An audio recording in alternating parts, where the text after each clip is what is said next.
আমার অনুরোধ থাকবে, যে দুজন বিধায়ক রয়েছেন এখান থেকে, আমার চ্যালেঞ্জ, যারা ডবল ইঞ্জিন সরকারের কথা বলেন,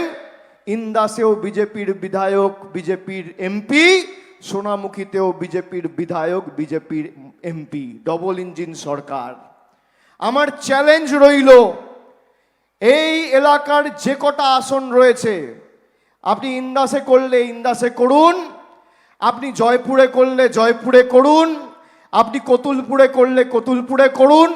আপনি সোনামুখীতে করুন, আপনি বরজোড়ায় করুন, আপনি গঙ্গাজল ঘাটিতে করুন, আপনি ওদায় করুন, আপনি বাঁকুড়ায় করুন, আপনি তালডাংরায় করুন, আপনি সারেঙ্গায় করুন, আপনি রায়পুরে করুন, আপনি রানীবাঁধে করুন, আপনি যেখানে ইচ্ছা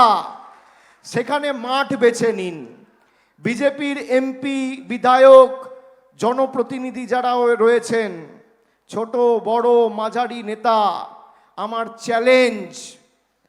একদিকে আপনি আসবেন আপনার 12 বছর মোদী সরকারের রিপোর্ট কার্ড নিয়ে, আর একদিকে আমি যাব মমতা ব্যানার্জির রিপোর্ট কার্ড নিয়ে, যে আপনারা এলাকার জন্য কি করেছেন আর আমাদের সরকার এই সোনামুখী ইন্দাসের জন্য কি করেছে। লেজে গোবরে করে মাঠের বাইরে বার করে দেবো, চ্যালেঞ্জ দিয়ে যাচ্ছি।